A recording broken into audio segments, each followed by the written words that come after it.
Bien, pues y la Superintendencia de Bancos e Instituciones Financieras informó sobre los niveles históricamente bajos de morosidad, cifras que de ahora en adelante se podrán conocer mensualmente con las publicaciones de las estadísticas sobre deudas. Vamos a profundizar en este tema. Nos acompaña el Superintendente de Bancos e Instituciones Financieras, Eric Parrado. Gracias por su tiempo. Muy buenas tardes. Gracias por la invitación. Justo que hablábamos de la tasa de interés y Así los es. créditos y todo lo demás. Bueno, en primer lugar, ¿cuál es la radiografía que ustedes sacan y cuáles son los datos que aportan? A ver, lo que hemos tratado de hacer como Superintendencia de Bancos e Instituciones Financieras es aportar con estadísticas. Entonces estamos desarrollando un plan de estadísticas y constantemente estamos publicando nuevos reportes.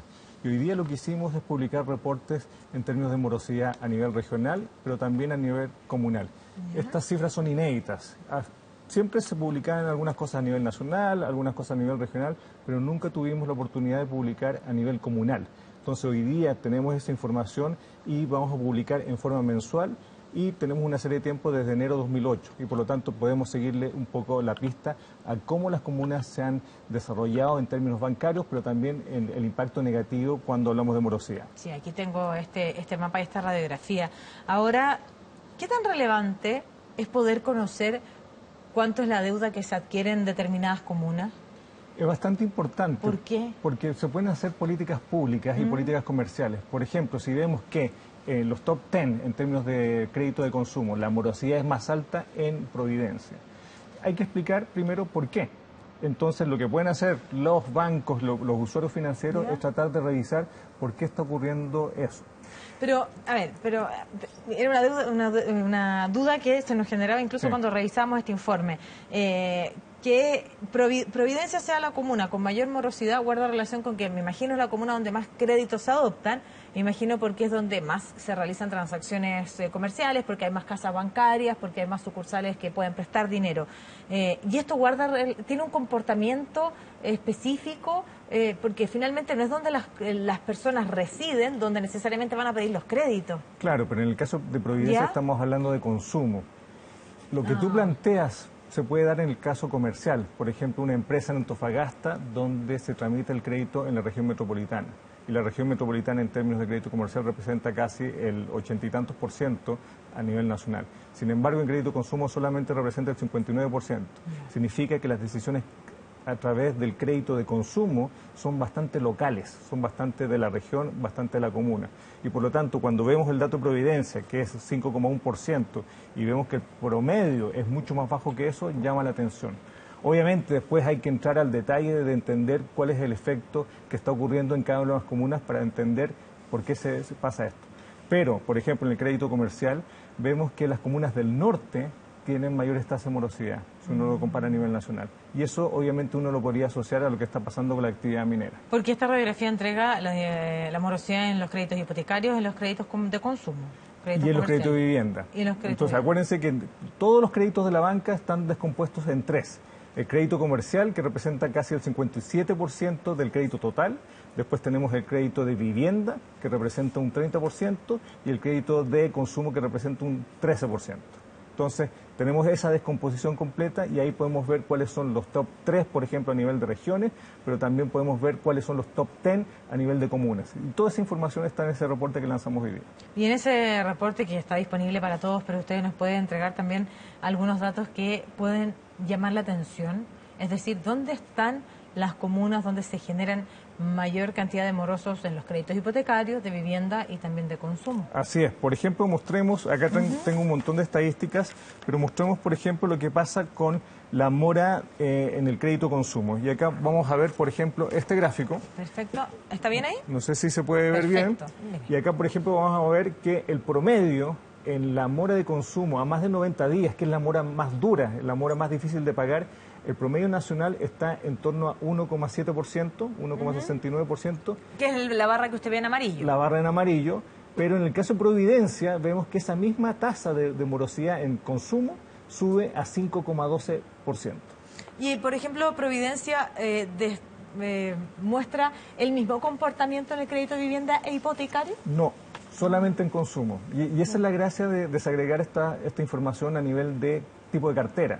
No solamente a nivel de comunas, pero a nivel de tipo cartera. Entonces, por ejemplo, cuando vemos el top 10 en mora comercial, obviamente esto cambia. A ver. Y acá tenemos a la comuna de San Pedro de Atacama, con un 26,25% de mora en crédito comercial, que se compara obviamente muy negativamente con el país, que es 1,28%. Pero la verdad es que tiene una distancia en puntos bastante significativa respecto al menos de Isla de Pascua, que es la que lo secunda. Mire, San Pedro de Atacama, Isla de Pascua, ¿por qué? Bueno, da para un análisis, para entender. Y acá, por ejemplo, en San Pedro de Atacama hay un par de créditos. Entonces, con tal que se te caiga un crédito, hay una empresa que tiene problemas, obviamente tiene un impacto bastante grande en la tasa de morosidad de la comuna. Claro. Pero también la incidencia de San Pedro de Atacama dentro de la segunda región es 0,01%.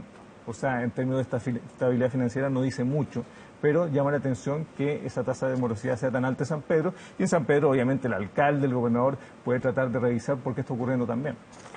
Respecto a otras comunas ¿cuáles son las que tienen mejor comportamiento? Porque siempre hablamos de lo malo, pero... En general hay una correlación bastante alta entre las comunas que tienen poco acceso a crédito y tasas de morosidad más bajas. El sector oriente generalmente tiene asociado tasas de morosidad más altas. Por eso Providencia destaca, por eso Las Condes destaca.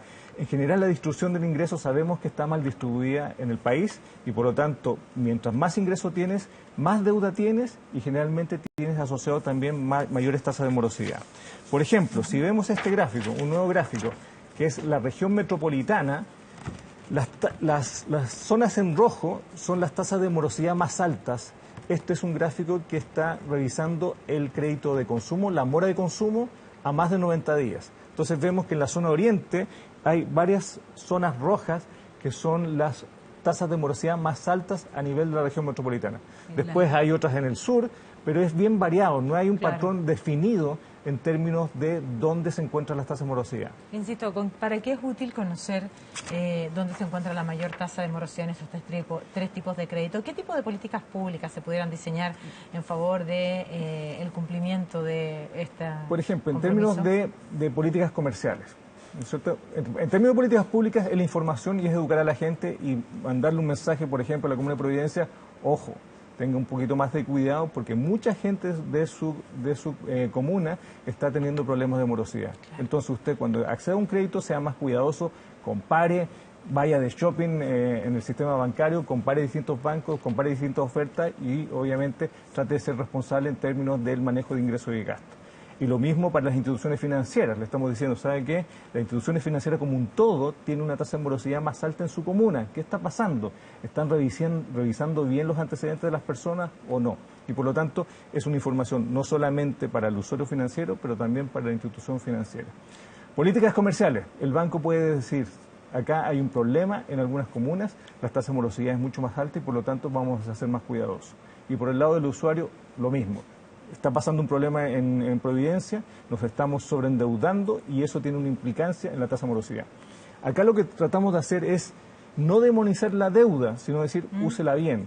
Lo que hay que demonizar es la mora. Y ese es el contraste que siempre tratamos de hacer para que todo el mundo entienda lo mismo. La mora es mala, la deuda no es mala por sí misma. Ya, y muchas veces uno adquiere una deuda no sabiendo finalmente cómo va a ser su comportamiento o sus ingresos en algunos meses más y finalmente va a caer en la mora, que es el gran problema. Así es. Solo para finalizar, se acerca el mes tal vez más complicado para los chilenos. Se nos viene marzo. Se nos viene marzo. Así es. ¿Y cuál es la principal recomendación que se puede entregar? Porque por estos días muchos están de vacaciones, pero otros están viendo cómo van a financiar la matrícula, muchos tienen que pagar la patente, se junta, sabemos, con las contribuciones, aquellos que tienen que pagar esa obligación y además con los benditos útiles escolares y uniformes que son tan caros por despacio. El mes de marzo es complicado para todos, ¿no es cierto? Y por lo tanto, de forma transversal. Y de forma transversal, eso independiente del ingreso, independiente de la comuna, independiente de donde uno vive. Y por lo tanto lo que hay que hacer es planificar, es decir, revisar cuáles son los ingresos que voy a tener durante el año. En general los ingresos son bastante planos, pero los gastos son mucho más volátiles y por lo tanto el mes de marzo los gastos se disparan y eso obviamente contrasta con lo plano que son los ingresos. Y eso hay que hacer una planificación para no gastar en exceso y no endeudarnos en exceso, porque endeudarnos en exceso significa que las tasas de morosidad podrían ser más altas. Entonces, primero, una planificación. Muchas personas que nos están viendo en las casas pueden decir, oye, pero eso es bien complicado. Es bien complicado, pero hay que hacerlo y es un tema de aprendizaje. Y por lo tanto, el mensaje que también estamos enviando es que planifiquemos Y pensemos en estos temas de educación financiera desde pequeños. Desde pequeños tenemos que tratar de entender que hay que gastarse lo que uno tiene y lo que no tenemos. Obviamente puedes acceder a la deuda, pero siempre con mucho cuidado. Y sí, yo sé que hay que finalizar ahora, pero compremos los útiles escolares en, no sé, 12 meses. Se me va a juntar con el próximo marzo, claramente, o en 24 meses, las cuotas que ofrecen las casas comerciales y el mercado. Eso siempre es una mala decisión, ¿no? Yo creo que es una mala decisión porque uno puede ser que no tenga los recursos suficientes para los uniformes y los útiles escolares, pero yo tengo que planificar desde temprano con el fin de que tal vez me endeude, pero que no sea la totalidad. Entonces tengo que ahorrar también y que sea una cosa más balanceada en términos de la deuda que puedo adquirir y también del ahorro que puedo dar. Claro, todo parte por tener detallado cuánto es lo que gasto mensualmente. No, y hagan ese esfuerzo, sí. Sumen todos los gastos y apuesto que se van a sorprender, porque es decir, estoy gastando mucho más de la cuenta y estoy gastando mucho más de lo que puedo pagar. Y por lo tanto el mensaje es, seamos cuidadosos, porque entrar a la lista negra, por ejemplo, a la lista del DICOM, obviamente es bastante complejo, no solamente para decisiones financieras, sino también, por ejemplo, para decisiones laborales. De todas maneras, muchísimas gracias por acompañarnos esta tarde. Muchas gracias por la invitación.